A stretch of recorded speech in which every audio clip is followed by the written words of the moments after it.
શૌર્યસ કિચનમાં તમારું બધાનું સ્વાગત છે. આજે આપણે આદુ પાક બનાવવાના છીએ. એના માટે આપણે આદુ લીધું છે. શિયાળાની સિઝનમાં આદુ પાક ખૂબ જ સારો કહેવાય સ્વાસ્થ્ય માટે.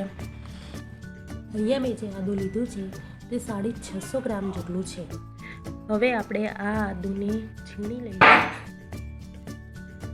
હવે આપણે 1 ચમચી ઘી લઈશું.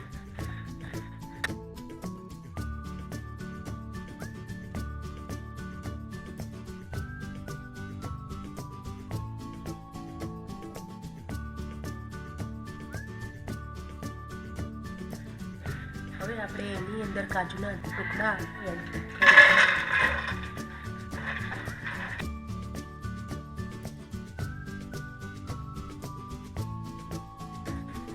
થોડા ઘીમાં તળી નાખશું અને પછી એને બહાર કાઢી દઈશું.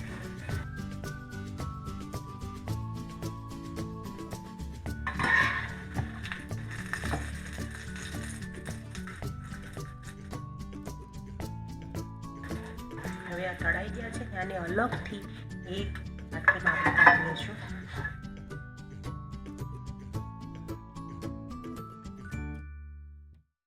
હવે આ જ કઢાઈમાં બીજી 2 ચમચી ઘી નાખીને છીણેલું આદુ એને એડ કરીશું.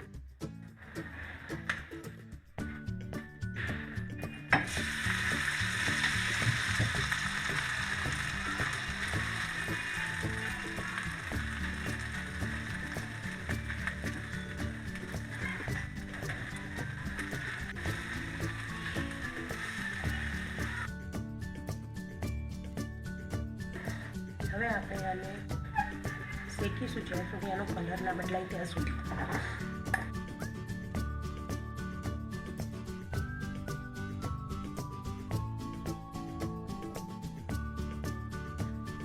આજ આપણે ધીમી જ રાખવાની છે.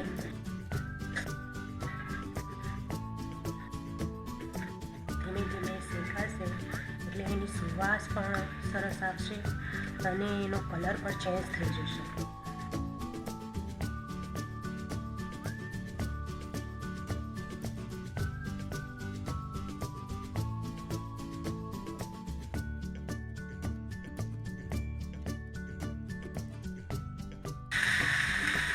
શકો છો કે ધીરે ધીરે એનો કલર છે ને ચેન્જ થતો જાય છે.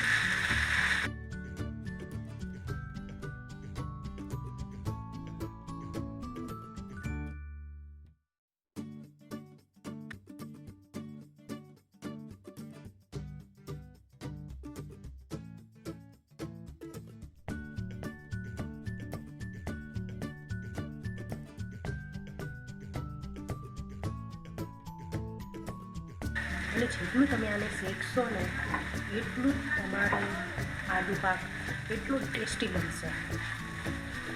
હા, થોડી વાર લાગશે પણ ખાવામાં બી એટલો જ ટેસ્ટી બનશે. બસ સારી રીતે શેકાઈ ગયો છે. હવે આપણે એને બાઉલમાં કાઢી લઈશું. હવે આ જ કઢાઈમાં આપણે બીજી 4 કે 5 ચમચ ઘી નાખીને પાછું ઘી ગોળનો પાયો લાવવાનો છે.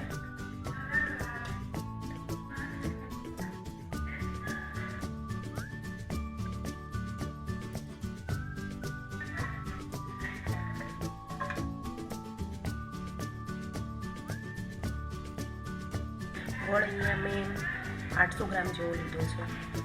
તમે તમારા ટેસ્ટ અનુસાર લઈ શકો છો.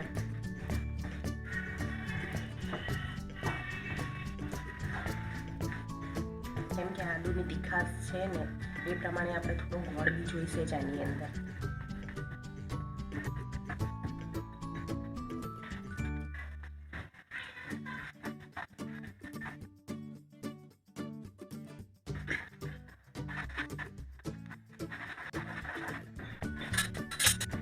હવે આની જ અંદર આપણે ટોપરાનું છીણ એડ કરીશું.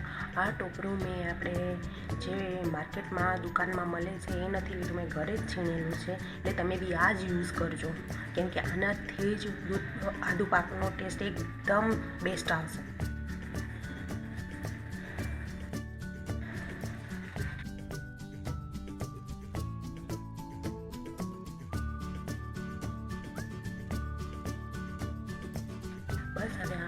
થઈ ગયું છે.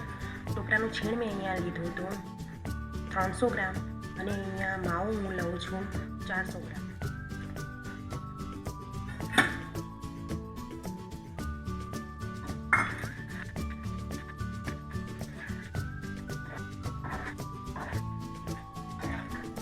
હવે ધીમે ધીમે બધું આપણે મિક્સ કરી લઈશું.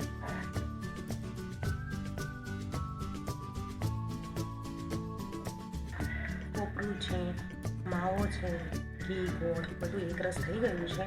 હવે આ જ ટેક્સચરમાં આપણે જે આદુને શેકેલું હતું એ જ આદુ આની અંદર એડ કરી દઈશું. આની અંદર હવે ધીમે ધીમે ઉભરો આવવા લાગ્યો છે. આવું જ બેટર આપણે જોઈએ છે. બસ આ જ સ્થિતિમાં આપણે આની અંદર આદુ જે શેકેલું છે આદુ એ આપણે આની અંદર મિક્સ કરી લઈશું.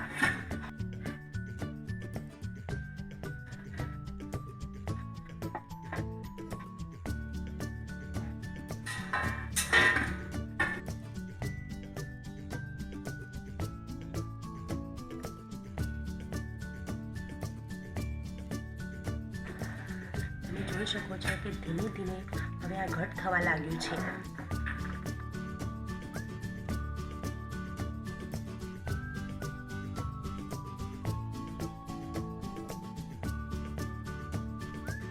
હવે તમે જોઈ શકો છો કે આ ધીમે ધીમે ઘટ થઈ ગયું છે વધારે ને હજુ આપણે આને ઘટ બનાવવાનું છે. જેટલું ઘટ બનશે ને જેટલું એ એબ્ઝોર્વ કરશે એટલું જ આપણા માટે સારું છે.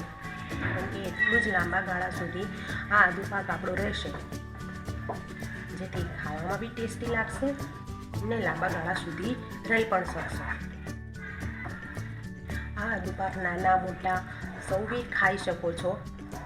ને હા, ખાસ કરીને જે બી યંગ લેડી, જે બી આપણે નાના બાળકને જન્મ આલેલો છે એના માટે તો ખૂબ જ સારું છે આ. જો શિયાળામાં નાનું બાળક આવેલું હોય તો એ માતાને બેનને જરૂરથી બનાવીને ખવડાવો તમે. આ ખૂબ જ ગુણકારી છે ને એમના હેલ્થ માટે પણ ખૂબ જ સારું છે. તમે જોઈ શકો છો કે કેટલું ધીમે ધીમે કેટલું ઘટ થઈ ગયું છે. હજુ આપણે 10 મિનિટ આને હલાવશું.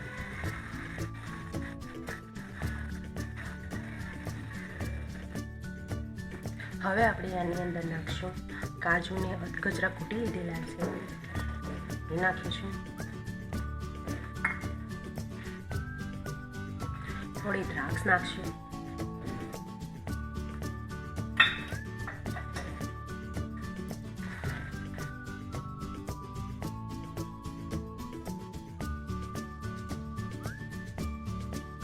બસ હવે આની ઉપરથી ખસખસ એડ કરશું.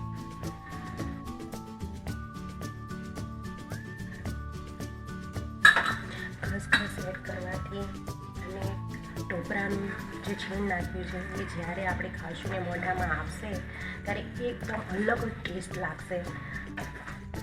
જ્યારે તમે બનાવીને ખાશો ને ત્યારે તમને અનુભવ થશે કે શું આદુ પાક છે. આની અંદર આપણે ગુણ નથી નાખ્યો, કોઈ લોટ નથી નાખ્યો, તો તમે જોઈ શકો છો કે આની અંદર આનો ટેક્સચર એટલું સરસ સ્મૂથ, એવું લાગતું જ નથી કે આપણે એકલો આની અંદર આદુથી જ બધું તૈયાર કરેલો હોય આદુ પાક્યા.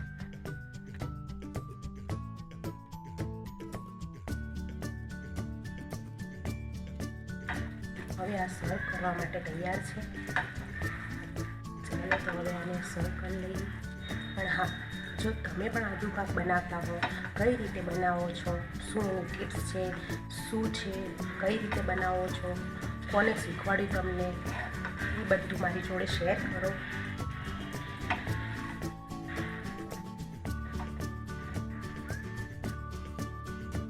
તૈયાર છે આપણે આદુ પાક.